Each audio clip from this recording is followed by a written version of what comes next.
noite, irmãos. Boa noite.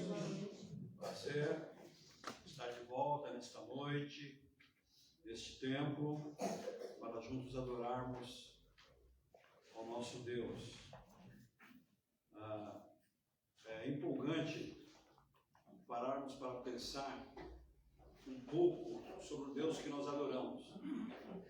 Irmãos, a gente não tem noção, a mínima noção da grandiosidade, da infinitude, do potencial, do amor, da forma desse Deus que nós adoramos. E o que mais nos empolga é que esse Deus tão perfeito, tão santo, tão puro, se empolga com a gente, pecador, e nos ama, e o amor dele por nós pecadores é tão grande que enviou o seu próprio Filho. Ele veio através de seu Filho para nos reconciliar com ele, para a gente ficar de bem com ele, vou usar esse termo, né, por toda a eternidade. Então, é muito bom pensarmos assim sobre este Deus. Ele é indefinível, ele não tem forma. O negócio é tão maravilhoso, ele não tem forma, mas tem forma. Ele não tem forma, mas ele tem a forma de seu Filho. E nós podemos conhecê-lo e adorá-lo através de seu Filho, Jesus Cristo, que é a mesma coisa, porque o seu Filho é Deus. Desculpe, mas esses pensamentos tomaram conta de mim hoje, desde a hora que eu estava vindo pela manhã para os trabalhos de hoje pela manhã. Então, isso me empolgou e me amedrontou. Ao mesmo tempo, me amedrontou. Então, eu cheguei à seguinte conclusão: lutar pela pureza e pela santidade a vida inteira. O crente vai lutar pela pureza e pela santidade a vida inteira. Porque o nosso Deus é santo e Ele exige de nós isso. Você que nos acompanha pela mídia, é um prazer também estar com você nesse momento. E nosso desejo é que Deus abençoe você. E você que nos visita, muito bem-vindo. E a nossa palavra é que você entregue o seu coração e a sua vida a Jesus Cristo. Vamos nos colocar em pé e vamos orar ao nosso Deus. Está com o microfone, Edson? Então, contar até 3, hein? 1, 2, depois. Leva lá para Léo, olha lá. Léo está lá, vai pelo meio, vai pelo meio. A Léo está lá atrás. Léo, vai nos elevar a Deus nesta oração. Vamos lá. Santo Eterno Pai maravilhoso, nós te agradecemos imensamente pelo bom dia que tivemos e por estarmos aqui na sua presença para te adorar, te louvar e ouvir a sua palavra. Nós agradecemos a cada um pela vida de cada um que está aqui presente e pela vida do que não estão aqui também. Desperte-os, Pai, para vir aqui te adorar e te louvar. Abençoe nossos enfermos, ser com eles, console eles, a cada um. Cure-os conforme a sua vontade, Pai. Abençoe o trabalho agora que vai se iniciar. Abençoe o culto, os louvores, que a palavra que o pastor vai pregar venha de encontro às nossas necessidades e aquilo que o Senhor quer fazer para nós. Que sejamos pessoas melhores a cada dia que passamos na sua presença. E que, quando formos aí para fora, as pessoas consigam ver o seu amor em nós. Senhor Deus, perdoa os nossos pecados. Nós vamos cantar o hino de número 241. O primeiro hino em pé, o segundo nos sentamos. 2, 4, 1 do cantor cristão. Vamos cantar.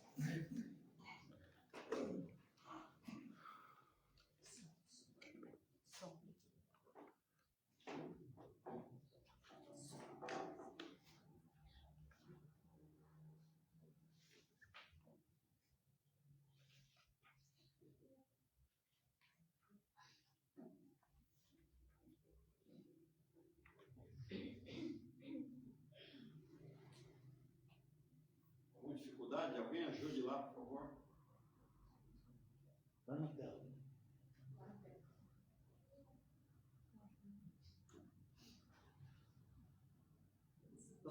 só um minutinho, tá? É que o pessoalzinho está começando agora, não é? Então, a gente sabe disso. Vamos lá.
sentar, irmãos. Vou fazer o seguinte, enquanto cantamos esse segundo hino, já que os irmãos escolheram esse segundo hino para dedicar aos seus dízimos, podem fazê-lo, tá? Enquanto cantamos, os irmãos poderão dedicar os dízimos e as ofertas. Vamos lá.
Nesse instante nós vamos cantar com as crianças e elas vão subir, não é?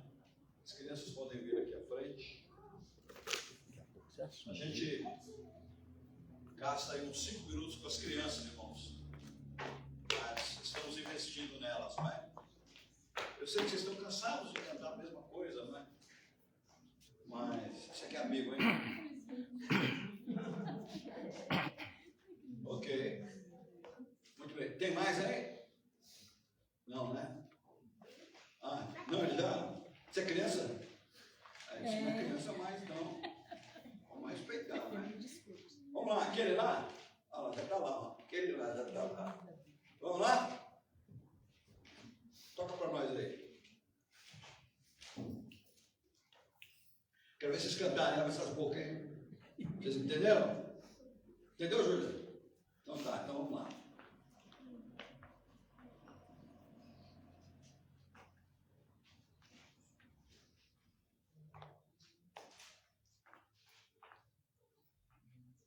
O tio lá perdeu lá.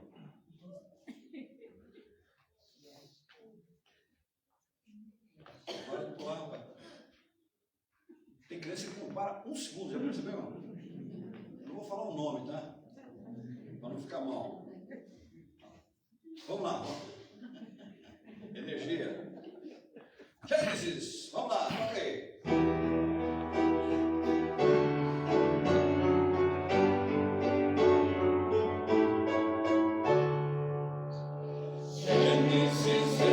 Levítico 2, carneiro no Josué.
pastor, ensinou para a gente esse cântico.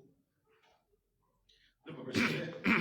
O que eu falo? Um dia a irmã Severina, não sei se está viva, se está no céu, me ensinou alguns inéditos que estão aqui até hoje. Um dia a irmã Marília, que já está viva, viúva, mora sozinha, não é, aqui na Cajueirinha, ensinou eu a abrir meu coração e lembro como fosse hoje, ela cantando com as crianças, não é? Então isso é investimento. Cadê ela? Ô cara, por favor, estou dando tempo aí, você não é? Isso. A garotada gosta mais de você do que de mim, tá? Pode ter certeza. Então, vamos lá, Mael. Casa de meu pai, cadê? Cadê a casa de meu pai? Sabe qual? Vai tudo muito bem na casa de meu pai, na casa de meu pai, na casa de meu pai.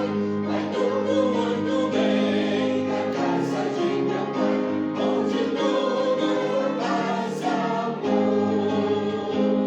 Jesus me levará à casa de meu pai, à casa de meu pai, à casa de meu pai. Jesus me levará à casa de meu pai, onde tudo é paz e amor. Domingo 20 já, à casa de meu pai, à casa de meu pai, à casa de meu pai. Domingo 20 já, à casa de meu pai, onde tudo é paz e amor. Eu te verei ali, na casa de meu pai, na casa de meu pai, na casa de meu pai. Eu te verei ali, na casa de meu pai, onde tudo é paz e amor.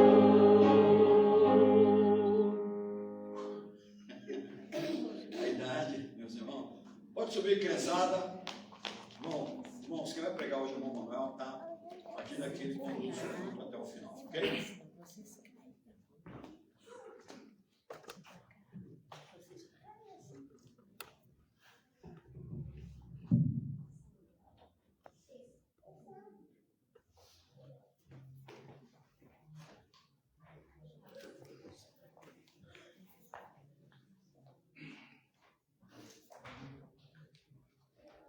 Boa noite, irmãos. Boa noite. Espero que todos tenham tido um ótimo domingo. Estamos alegres por mais uma vez estarmos reunidos aqui na casa do Pai. Vocês acabaram de cantar um hino que falava dos livros da Bíblia. Então, nós vamos fazer a leitura no livro que está entre Colossenses e Timóteo. Qual é?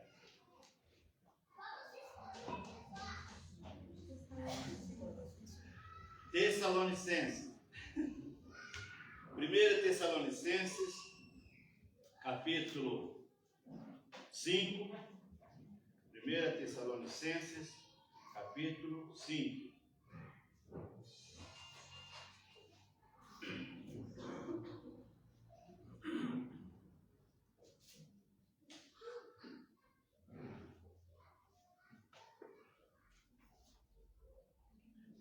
Tessalonicenses, capítulo 5. Eu vou me basear apenas no versículo 14. Mas nós vamos fazer uma leitura um pouquinho mais extensa, porque se não ficar nada do que eu falar, fica pelo menos do que está escrito aqui na Bíblia. Nós vamos ler do 12.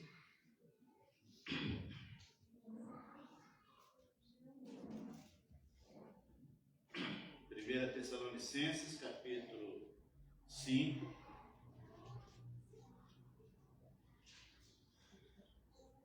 do 12 até o 16. Vamos lá? 1 Tessalonicenses, capítulo 5, vamos ficar de pé. Sempre bom ficarmos de pé para lermos a palavra, além de ser sinal de reverência referência à palavra de Deus, parece que é vós, e que preside sobre vós no Senhor, e vos admoestam, e que os tenhais estima e amor, por causa da sua obra, tendes paz entre vós. Rogo-vos também, irmãos, que admoesteis os desordeiros, consoleis os de pouco ânimo, sustentai os fracos e sejais paciente com todos. Vedes que ninguém dê a outro mal por mal, mas segui sempre o bem, tanto uns para com os outros, como para com todos. Regozijai-vos sempre. E o 17, orai sem cessar. Curve a vossa cabeça. Pai querido, nessa noite, aqui mais uma vez, junto com a tua noiva, estamos reunidos prestando o nosso culto ao Senhor.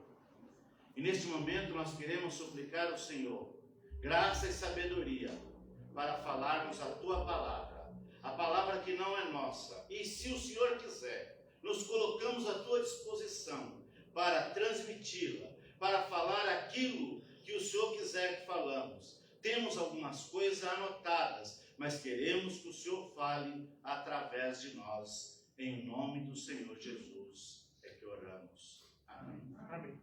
Queira sentar-nos.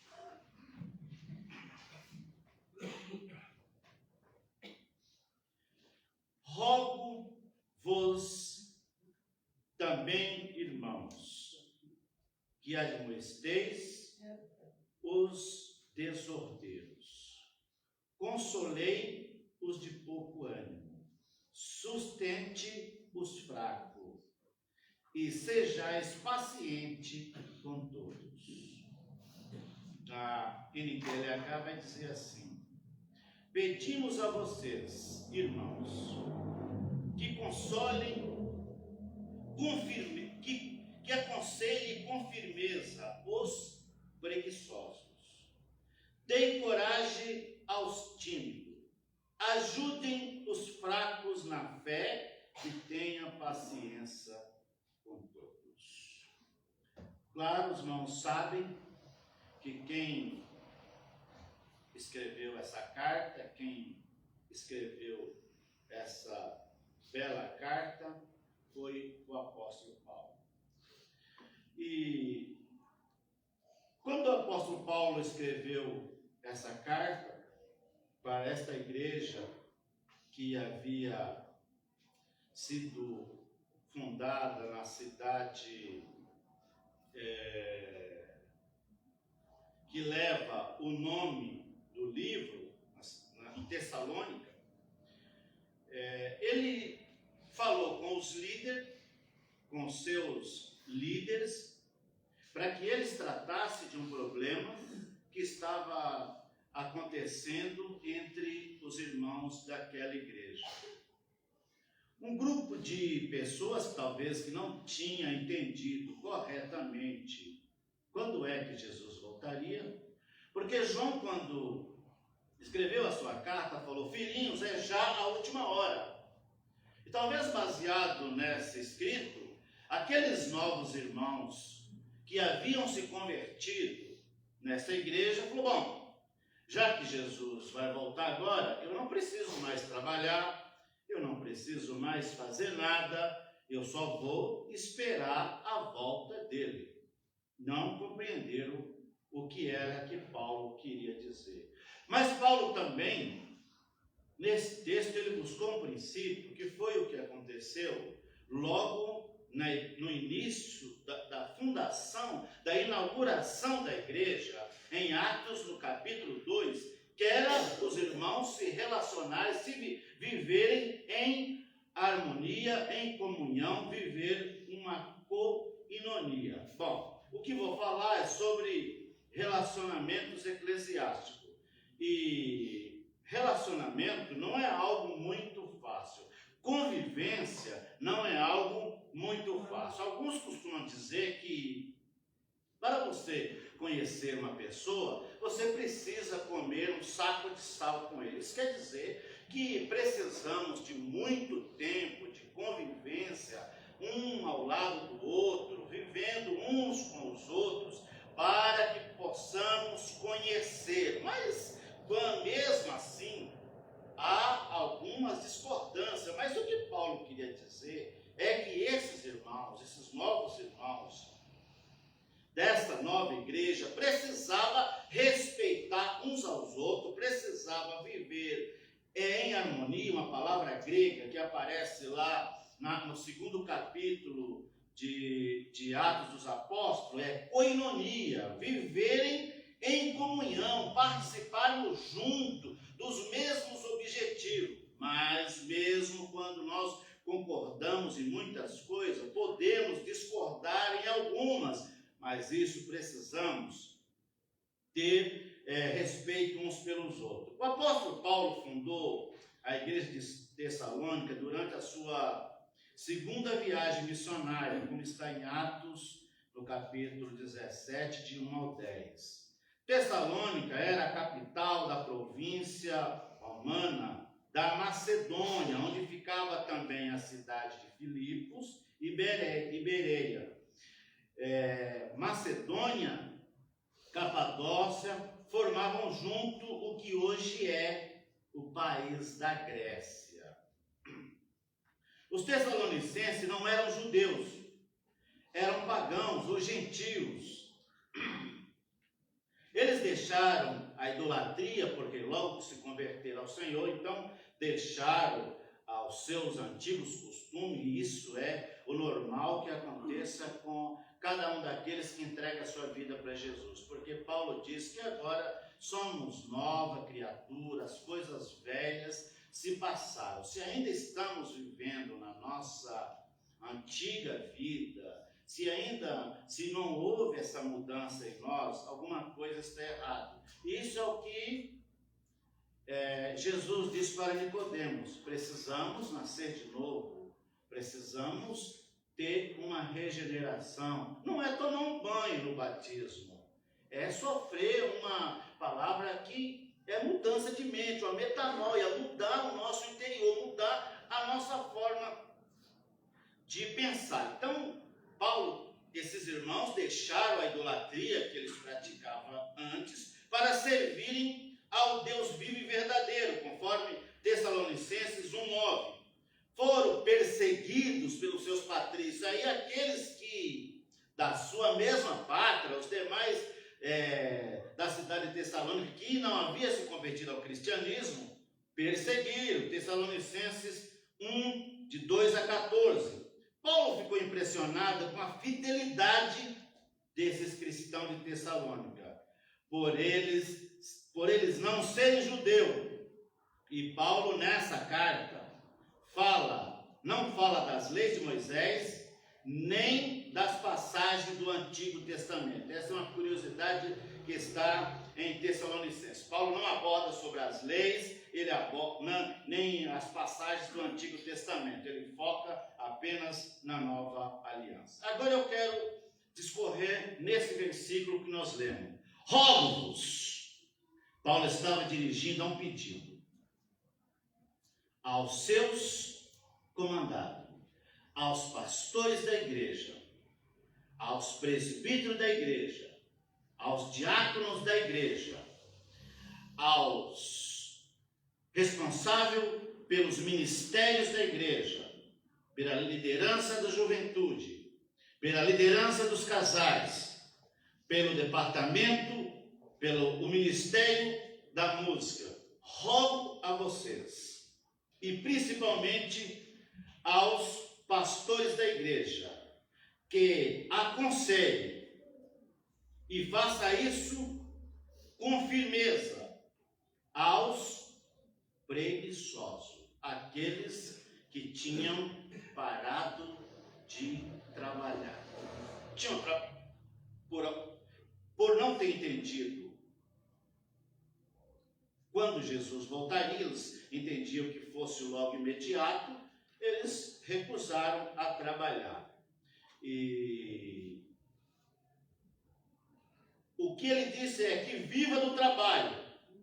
Parece que alguns daquelas pessoas haviam deixado suas obrigações, entendendo de forma errada a volta do Senhor Jesus. Por isso eles não precisavam mais trabalhar. Mas nós entendemos, nós cremos na volta do Senhor Jesus, que pode ser a qualquer momento, pode ser até hoje, pode ser até agora, pode ser que nós não terminemos esse culto, as trombetas soam, o Senhor desce e arrebata a sua igreja. Quem já leu o livro A Última Trombeta, quem ouviu pelo menos o audiobook do livro, vai ter uma noção disso. Pode ser que alguns estarão sentados no banco da igreja e de repente, sobe aqueles que aceitaram a Jesus, aqueles que confiaram no Senhor, os que não quiseram nada com Jesus, pode ficar. Ele diz que a mãe vai estar andando com o carrinho da criança, a criança desaparece, fica só ela com o carrinho, o piloto desaparece do avião, o avião fica desgovernado, o motorista do ônibus também some, o empregado não aparece no trabalho, porque foram arrebatados. Esses irmãos talvez entenderam que Jesus não arrebataria logo e estavam deixando as suas tarefas, tinham deixado os seus trabalhos. Nós sabemos que Cristo vai voltar, nós cremos nisso, nós esperamos isso a qualquer momento. Mas precisamos continuar produzindo. Precisamos levar a nossa vida diária com as nossas obrigações, mas sempre olhando para Cristo, nunca perdendo a esperança, nunca perdendo a fé, mas também não sendo desordeiro, não sendo preguiçosos, não deixando de trabalhar. Mas às vezes nós também precisamos entender que não é só o trabalho secular. Às vezes nós estamos também na zona de conforto, na nossa vida espiritual. Às vezes também nós não estamos sendo produtivos na nossa vida espiritual. Será que nós queremos que Jesus volte e Cristo fique só para nós? Ou nós precisamos nos despertar, acordarmos para o ide do Senhor e também pregarmos a palavra do Senhor? Porque ainda existe mais de 3.000 povos não alcançados. Segundo a nossa junta de missões nacionais, nós ainda temos a carência de mais de 3.000 igrejas só no estado de São Paulo. Ainda há muitas cidades do estado de São Paulo que não foram alcançadas ainda pelos batistas. Pode ser que tenha outras igrejas lá, mas nós precisamos ter essa visão de anunciar o Evangelho. Trabalharmos enquanto é dia, porque a noite virá e nós não teremos oportunidade de fazer. Mas esses aqui, talvez, pelo contexto do texto, não era nem a parte espiritual, não era nem o trabalho na igreja, era mais a sua responsabilidade social. Eles não estavam sendo produtivos na sua responsabilidade social. E se nós não fazemos isso, a nossa família sofre. Aqueles que dependem de nós sofrem, porque não estamos cumprindo o nosso papel como aqueles que podem prover o sustento do lar. Eu ouvi essa semana até uma matéria antiga dos batistas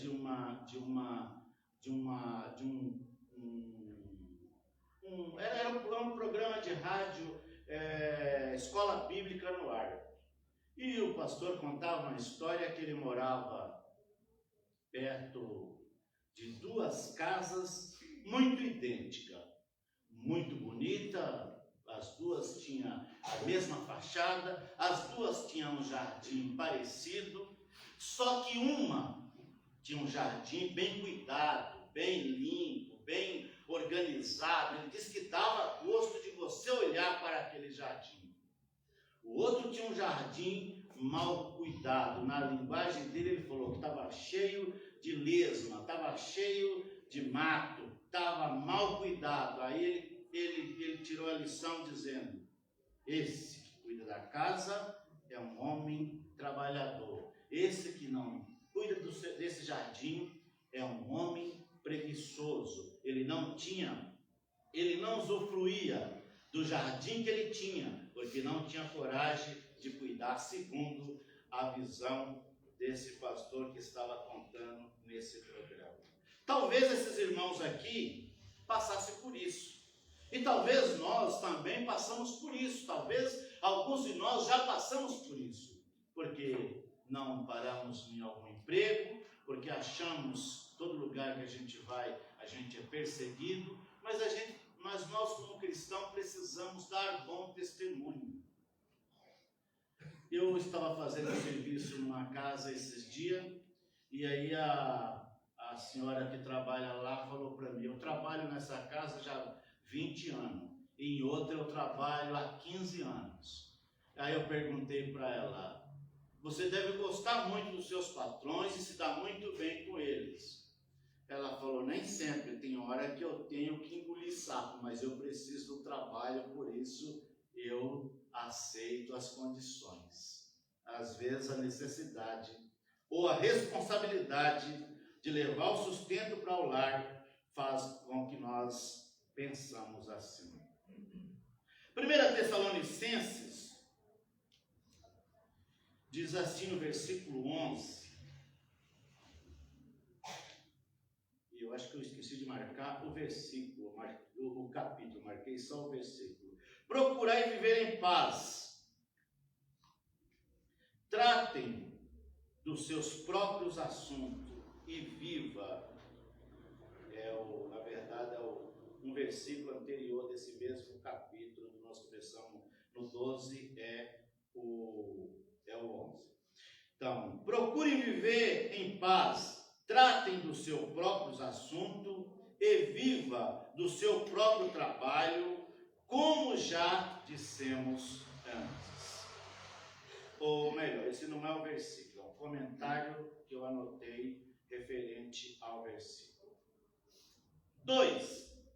Deem coragem aos tímidos. O versículo está dizendo que depois da demonstração, ele está dizendo: deem,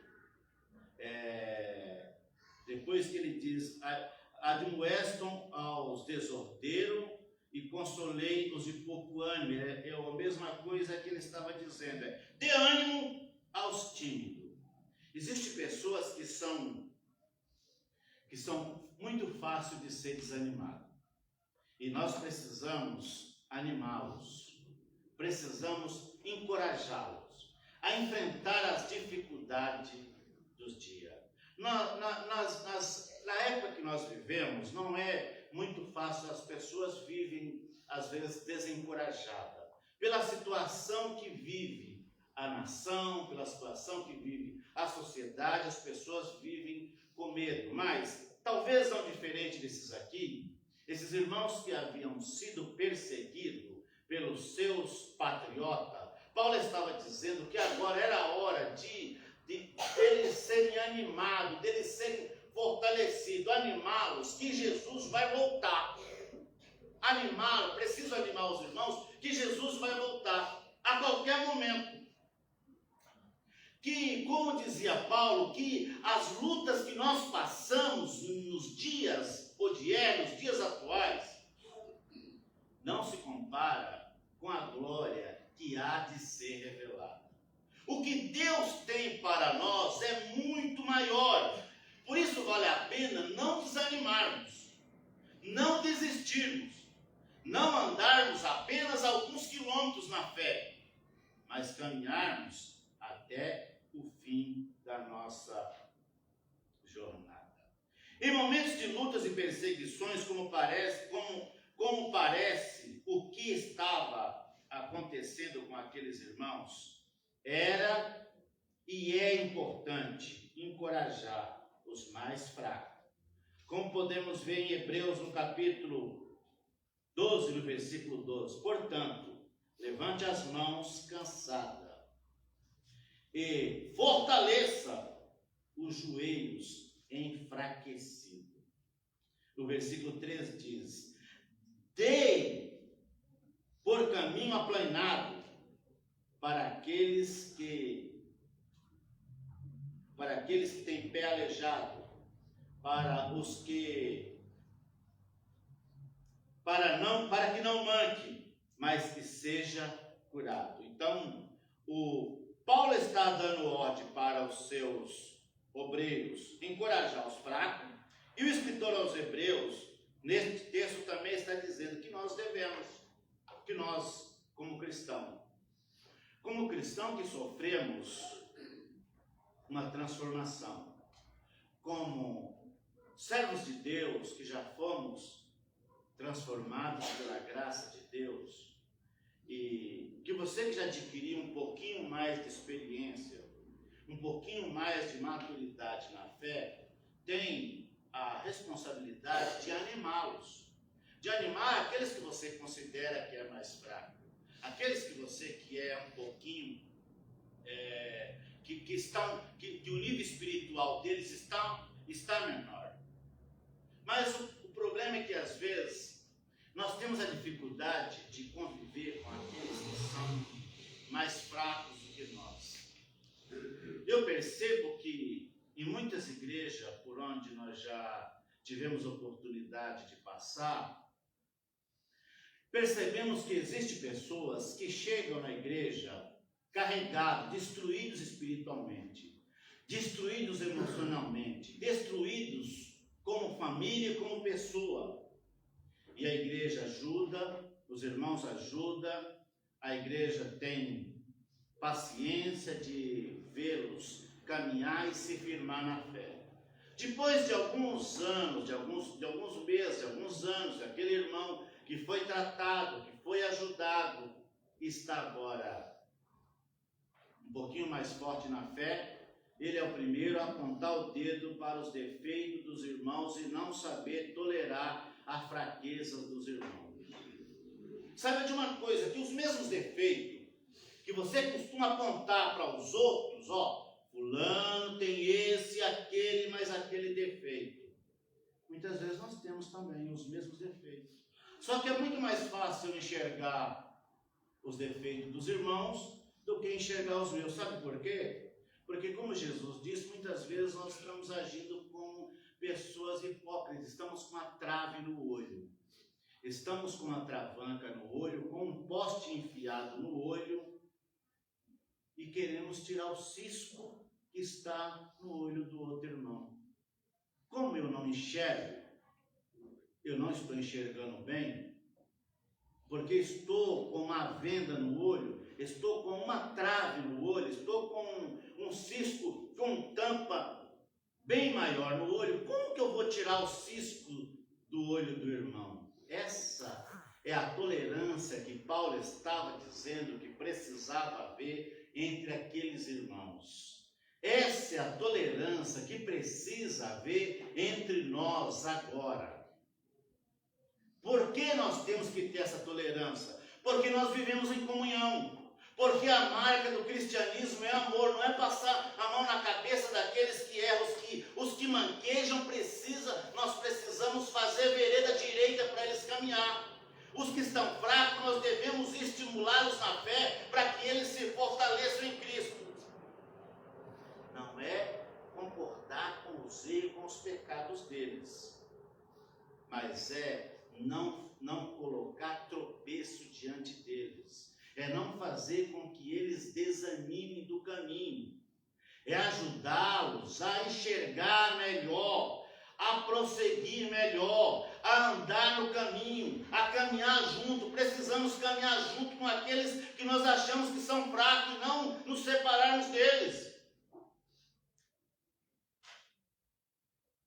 Às vezes nós entendemos de forma errada o que a palavra diz. Não é que nós temos que andar errado com os que estão errados. É se você vê que ele está errado, andar junto com ele para botar ele no caminho e não errar juntamente com ele. E nós devemos fazer isso por dois motivos. O primeiro é porque nós conhecemos a verdade. O segundo é porque nós fomos impactados com o amor de Jesus Cristo. E as pessoas saberão que nós somos discípulos de Cristo se vivermos como Ele viveu. Senão, nós estamos agindo como os fariseus, como os saduceus, com a capa de piedade, com a capa de santidade, mas apenas está só no nosso discurso e não estamos fazendo o que estamos falando e nem vivendo o que estamos dizendo. Ajude, dê coragem, dê ânimo aos tímidos. Ajude os fracos na fé. Acho que até já falei isso. Percebemos que algumas pessoas chegam na igreja carregadas. Já adiantamos esse ponto. Mas nós percebemos que na igreja existem pessoas com N situações. E alguns menos, outros mais, uns mais fracos, outros mais fortes. Temos que estimular a ser mais constante nos trabalhos na igreja, na leitura da palavra de Deus, na leitura da palavra do Senhor, estimularmos a orar e a ter firmeza na fé, a não vacilar, a não serem canas agitadas pelo vento. Porque o que hoje mais nós vemos é crentes que ficam só zapeando na internet e se alimenta de todas as fontes. E aí chega na igreja com muitas dúvidas. Por quê? Ele ouviu o R não sei o que falar uma coisa, ele ouviu o outro lá falar outra coisa, ele ouviu o outro de um outro lugar falar outra coisa, e aí ele fala, peraí, mas eu estou ouvindo tudo isso e não entendi nada. Porque está bebendo em fontes erradas. Beba na fonte certa, na palavra de Deus. Ela é a luz para o teu caminho, ela é que norteia as nossas vidas. Então precisamos às vezes detectar esses irmãos. E Paulo detectou essas pessoas de longe. E agora ele estava exortando aos irmãos da igreja, os obreiros da igreja, a ver esses irmãos e dar a eles rumo, ajudar os que são fracos na fé. Precisamos ter essa consciência que devemos ajudar uns aos outros. Romanos 14:1. Aceitem entre vós os fracos na fé, sem criticá-los as opiniões dessas pessoas. Às vezes nós vemos que existe essas barreiras, porque fulano não pensa igual fulano, a gente já olha ele com um olhar torto. A igreja é um lugar de pessoas que estão em reconstrução. No final da mensagem, já vou adiantar, eu escrevi que devia ter uma placa na frente dessa igreja. Junto com a placa que tem o horário dos cultos, devia ter uma placa. Aqui existe seres humanos em reconstrução. Porque em algumas parece que nós enxergamos assim. Aqui existe seres humanos perfeitos, aqui existe anjos, aqui existe homens que não falham. E nós ainda somos homens que falhamos, estamos em reconstrução. Estamos sendo lapidados. O oleiro, lá em Jeremias,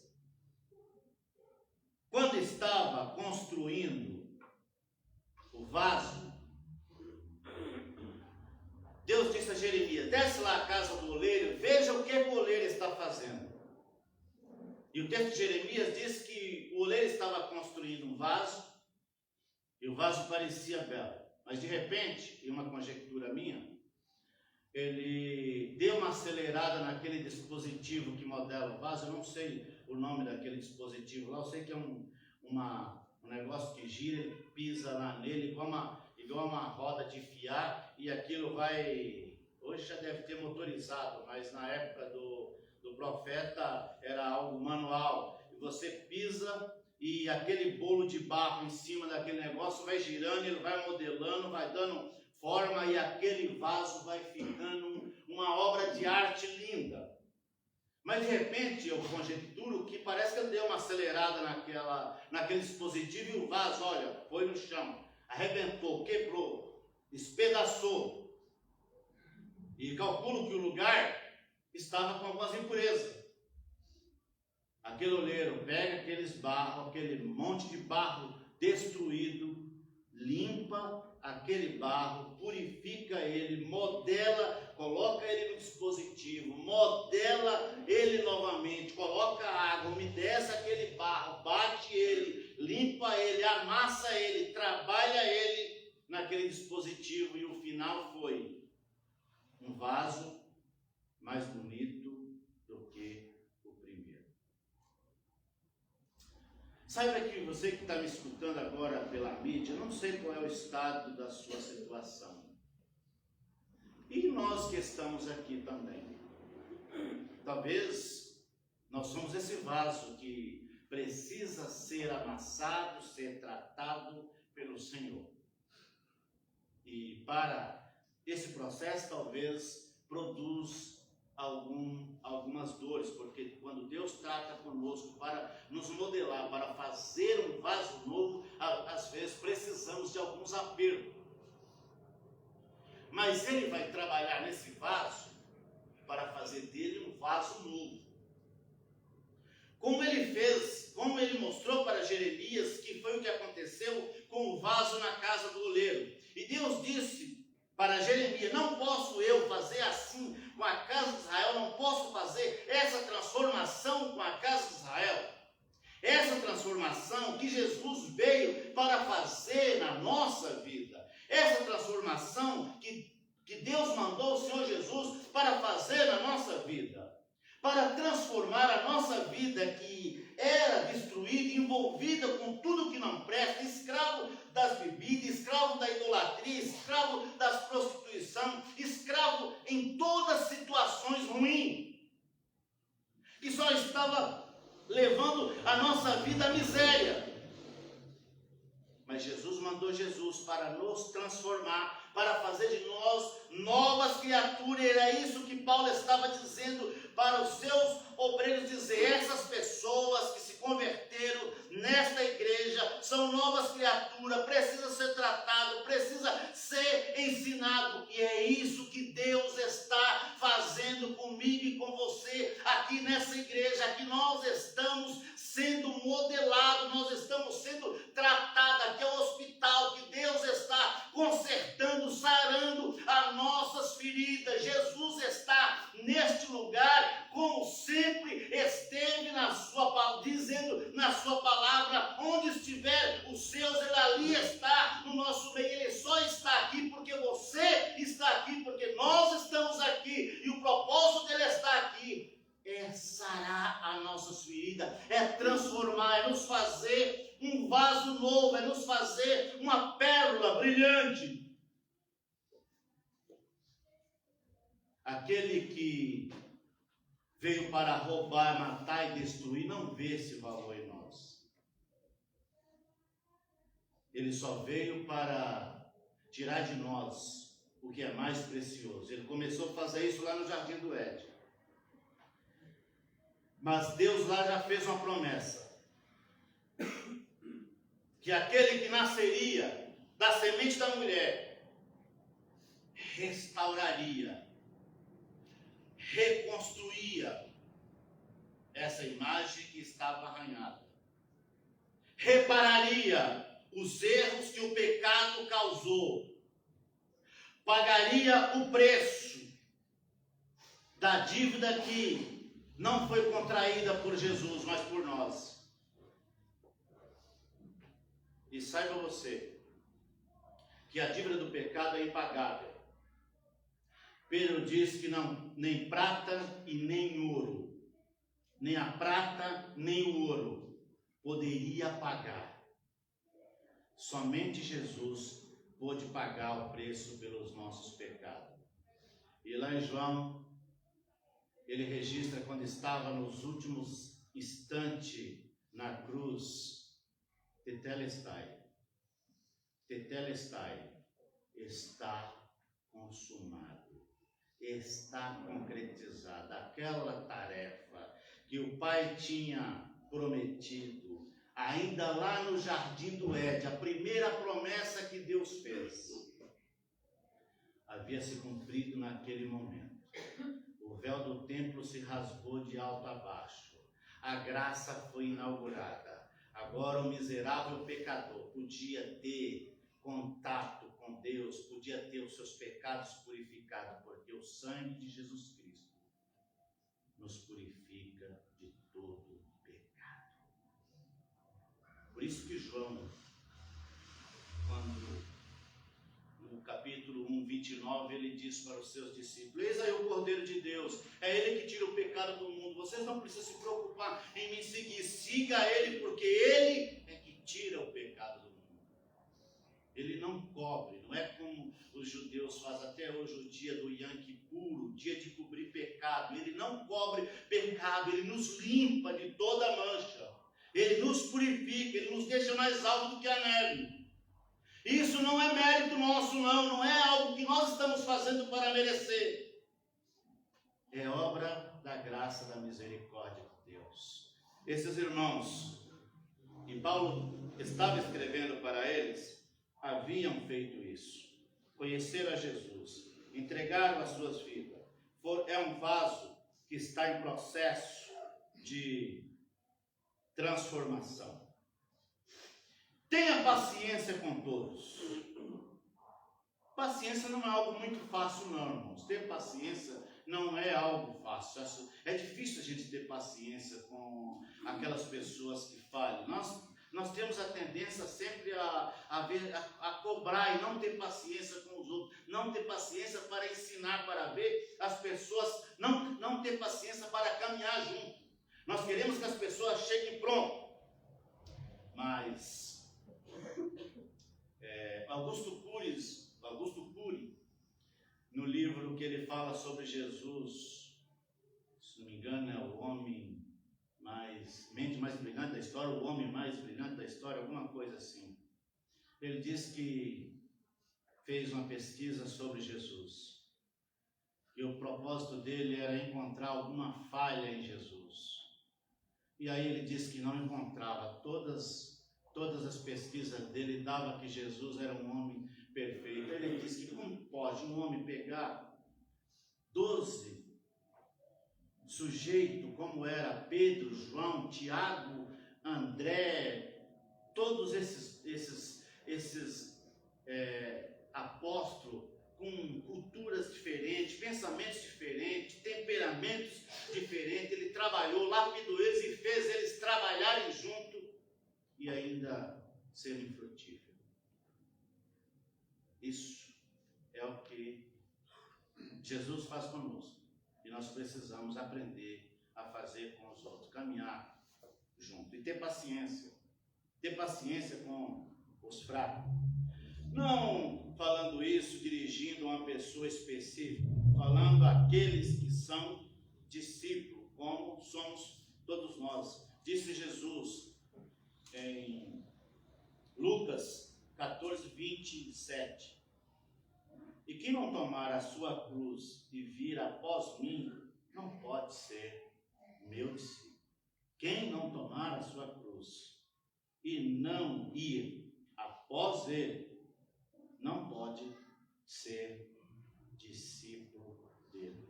Jesus talvez queria dizer que nós seremos sempre alunos dele. Nós nunca seremos mestres. Nós sempre seremos alunos. Por mais tempo, por mais estudo, por mais graduação que você conseguir, nós continuaremos sendo seres humanos em reconstrução, vasos em processo de queima, vasos no processo de construção. Nós estamos sendo tratados, nós estamos sendo restaurados, obrigado, estamos sendo tratados pelo Senhor. Para sermos discípulos do Senhor. A igreja é formada por pessoas, alguns mais espirituais, outros nem tanto, mas o Senhor pagou o mesmo preço por eles. Por isso precisamos compreender, amar e ter paciência uns com os outros. Mas, às vezes acontece conosco alguma coisa muito terrível. Sofremos crítica, ou há entre nós alguns desentendimentos, e nós começamos a armazenar uma raiz de amargura. E a raiz de amargura, ela pode ser a causa de muitos problemas na nossa vida. Temos dificuldade de perdoar os demais, temos de perdoar os irmãos, temos dificuldade para nos relacionar com os irmãos. A raiz de amargura, além de ser um problema que a Bíblia condena, que nós não devemos ter essa raiz de amargura, ela pode causar em nós males, como até doença. Precisamos tomar cuidado com isso e aprender a ser mais paciente, a perdoar, a ser mais relevante, a compreender os irmãos, a caminhar com os irmãos, a ser mais amáveis. Isso todos nós precisamos praticar isso, porque foi para isso que Jesus nos chamou, para termos comunhão uns com os outros, para viver em harmonia uns com os outros. É claro, nós não vamos encontrar pessoas que concordem conosco em tudo. Nós vamos encontrar pessoas que discordem de nós. Como também nós não vamos concordar com eles em tudo. Mas isso não pode nos impedir de caminhar junto. Porque somos da família de Cristo. 1 Tessalonicenses 3:12. Que o Senhor faça com que cresça cada vez mais o amor que vocês têm uns pelos outros e por todas as pessoas. E que esse amor se torne igual ao nosso amor por vocês. É o que Paulo estava dizendo aí. E no versículo 13 ele diz: desse modo, Deus dará força ao coração de vocês. E vocês serão completamente dedicados a Ele. E estarão sem culpa na presença do nosso Deus e Pai, quando o nosso Senhor Jesus vier com todos que são seu. Amém. Paulo estava encorajando agora eles que o sacrifício de Jesus, o lavar regenerador do sangue do Senhor Jesus na vida dos irmãos da igreja de Tessalônica, e por que não dizer na nossa vida, nos deixa limpo mais alto do que a neve, para um dia, quando o Senhor Jesus voltar, ou se Ele não voltar, Ele nos levar antes, nós encontraremos Ele mais alto do que a neve. Nós encontraremos Ele transformado, purificado. Conclusão: não se envolva com preguiçoso ou desordeiro. O sábio Salomão adverte, dizendo: vá ter com a formiga, ó preguiçoso. Paulo adverte: não repreenda aqueles que são tímidos ou fracos, encorajai-os e ajudai-os. Às vezes é difícil distinguir entre a ociosidade e a timidez. Duas pessoas podem não estar fazendo nada, uma por preguiça, outra por timidez, ou ainda por medo de fazer errado. É preciso ter sensibilidade e sentir a condição de cada pessoa e oferecer o remédio apropriado a cada situação. Você não pode ajudar eficazmente até que conheça o problema. Você não pode aplicar o remédio até que saiba onde está a dor ou a ferida. Concluo que na frente das igrejas deveria ter uma placa. Aqui tem seres humanos em reconstrução. Nós somos seres humanos em reconstrução. Por isso havemos de ser tolerantes uns com os outros, pacientes, amáveis. Isso não quer dizer passar a mão na cabeça e encobrir pecado. Claro, a igreja tem uma responsabilidade. Quando alguém erra, essa pessoa precisa ser aconselhado e, em última análise, caso necessário, até ser disciplinado, ou como alguns casos extremos, até excluído da comunhão, porque não quis nem reconhecer o seu pecado. Em alguns casos, precisa ser tratado com mais energia. Então, amar não quer dizer encobrir pecado. Amar não quer dizer concordar com o erro. Mas em algumas situações é caminhar junto para ensinar o caminho. Como uma criança. Algumas pessoas, como Paulo dizia, ainda são crianças. Precisa de um leite, precisa de tomar leite, precisa tomar mamadeira, ainda não desenvolveram. Não pode comer feijoada, precisa de leite. Então, às vezes, precisamos caminhar junto. Não é fazer vista grossa, não é isso. Precisamos manifestar o nosso amor àqueles que são fracos, àqueles que tropeçam, àqueles que vacilam. Um parente, numa igreja onde passamos um tempo, uma pessoa foi disciplinada e o líder falou assim: olha, quando vocês encontrarem esse irmão na rua, não cumprimente ele. Eu pensei, meu Deus, se a gente não cumprimentar aquele irmão, não tentar ver a situação dele, como nós vamos trazer ele de volta para a igreja? Talvez esse não é o melhor remédio. Como diz o texto, aquele que manqueja precisa de ajuda. Precisa se ajudar a prosseguir na caminhada, olhando em linha reta.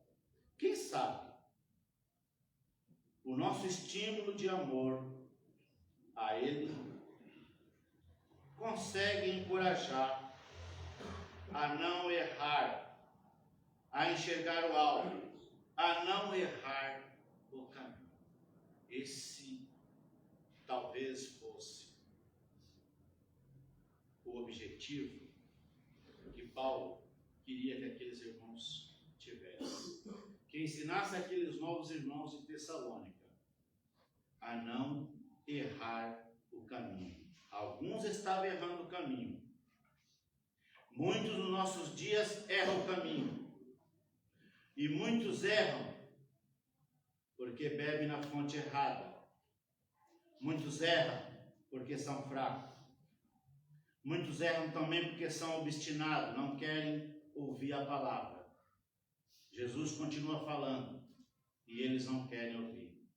Oferece-se Jesus, mas eles falam: eu não quero Jesus, eu quero continuar na minha vida errada. É importante que você reflita e que, se você não entregou a sua vida ainda a Jesus, faça o quanto antes. Eu faço uma pergunta: se Jesus voltar hoje, você sabe aonde você vai passar a sua eternidade?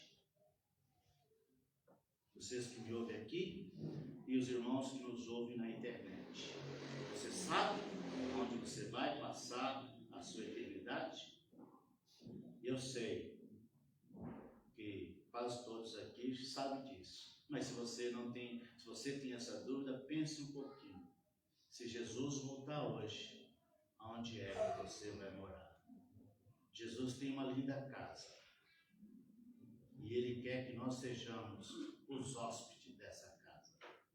Por isso, Ele derramou a última gota de sangue dele, para que não apenas alguns, mas que centenas, que milhares, que milhões, que o mundo inteiro pudesse ir morar nessa casa. E todos têm direitos iguais. Ele não exclui ninguém. Nenhum daqueles que falar, eu quero, ele vai dizer, você não pode. Nenhum. Todos que falar, eu quero, ele fala, venha para o aprisco. E não interessa o que você fez. Ele só quer que você fale, eu estou arrependido. Eu quero mudar de vida. Eu quero entregar minha vida a ti. Como fez aquele ladrão que estava sendo crucificado ao lado de Jesus. E nos últimos instantes, um falou, olha, por que tu não salva a ti e a nós mesmos? O outro disse, olha, nós estamos aqui porque cometemos crime. Ele não cometeu crime nenhum. Aí ele disse, quando chegar no teu reino, você se lembrará de mim?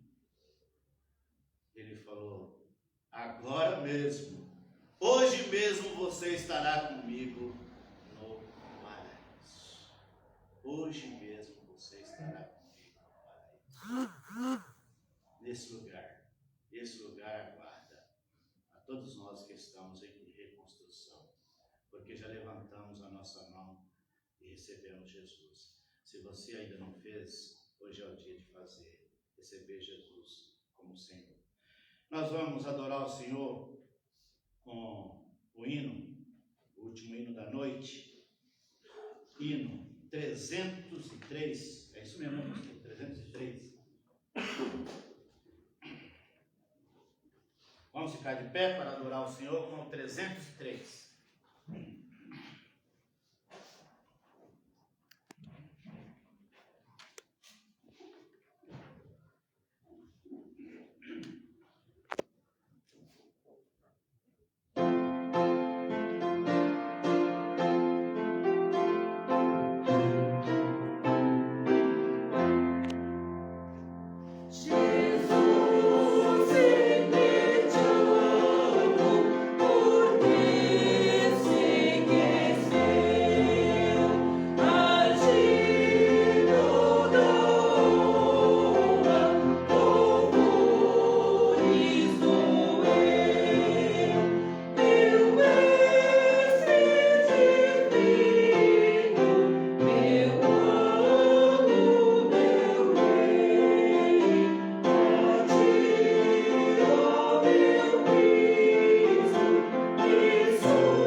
A ti eu me submeterei. Se você ouviu a palavra do Senhor nessa noite, é o momento de você submeter ao Senhor. Entregue a sua vida para Jesus. Nós vamos ajoelhar para orar. Eu vou ajoelhar, se você quiser, ajoelhe também. Se não, fique de pé, fique da forma que você achar melhor. Se você que nos ouve pela internet também estiver entregando a sua vida ao Senhor, confesse a Jesus os seus pecados nessa noite. E você que está aqui nessa noite também, se quiser entregar a sua vida ao Senhor, é só orar ao Senhor. Se quiser, procure o pastor no final do culto e fale que você também quer aceitar Jesus. Coloque na presença do Senhor.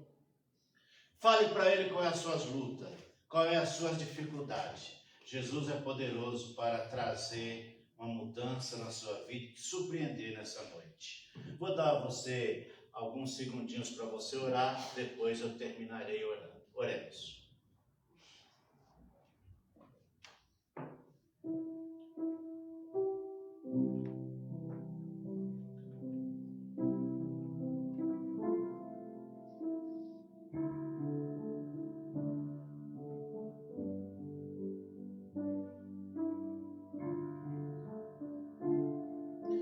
Pai querido e amado, nessa noite estamos aqui mais uma vez reunidos junto com a tua igreja. Na nossa fraqueza e falha falamos a tua palavra, a palavra que não é nossa, mas é tua.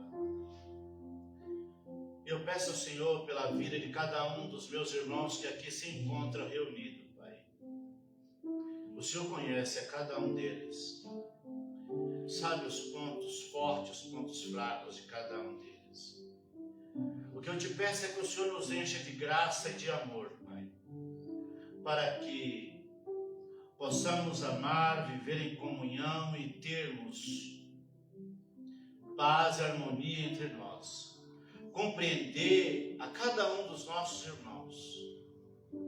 Que a marca do amor esteja presente na nossa igreja, Pai. Mas que também o Senhor dê a nós cada dia vivacidade espiritual. Que o Senhor dê a cada um de nós também temor para andarmos conforme as tuas palavras. Dê a nós sensibilidade para perceber aqueles que estão fracos e também condição para ajudá-los, Pai.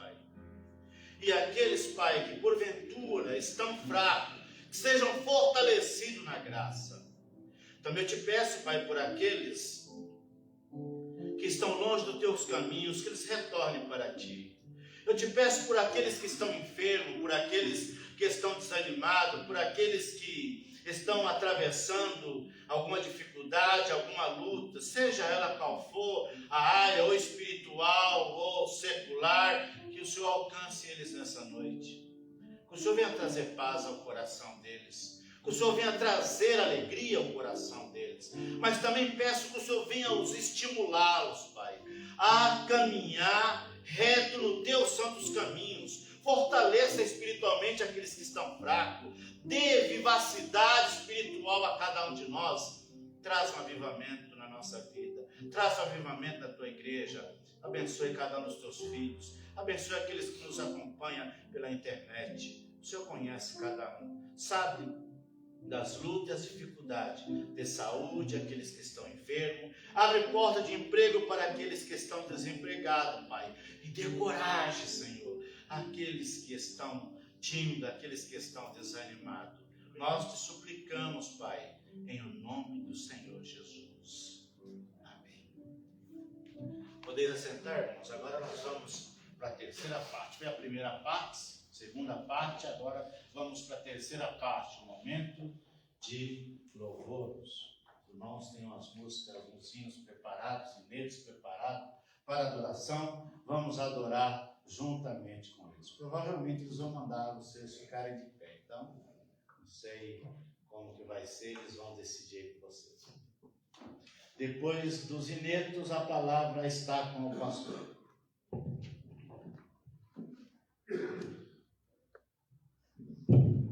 Boa noite, irmãos. Vamos ficar em pé? Vamos louvar o nosso Deus.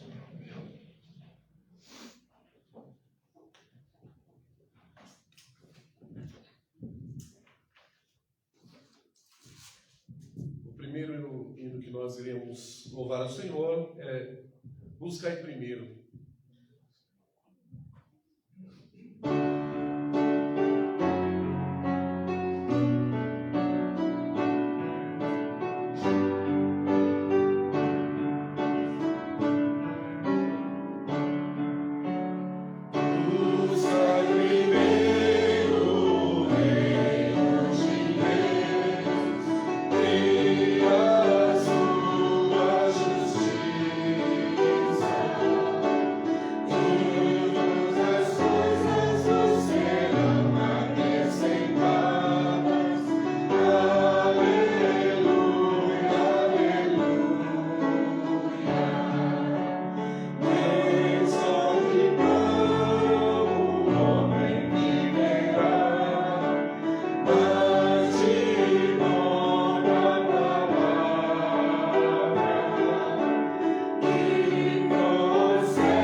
cântico. Esqueci um nome aqui.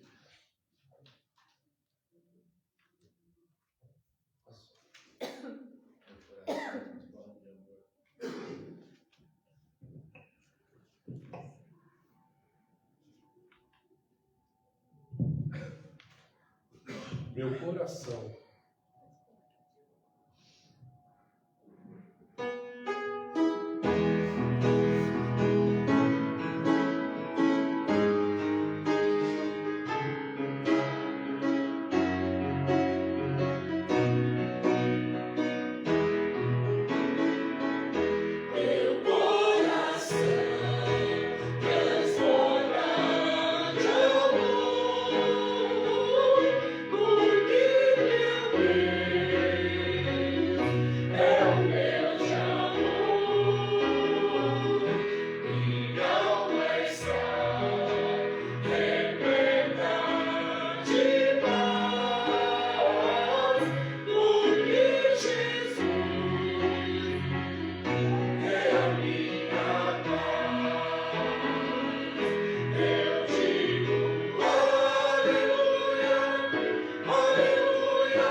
Irmãos, estamos encerrando, vamos ouvir agora o pós-lúdio.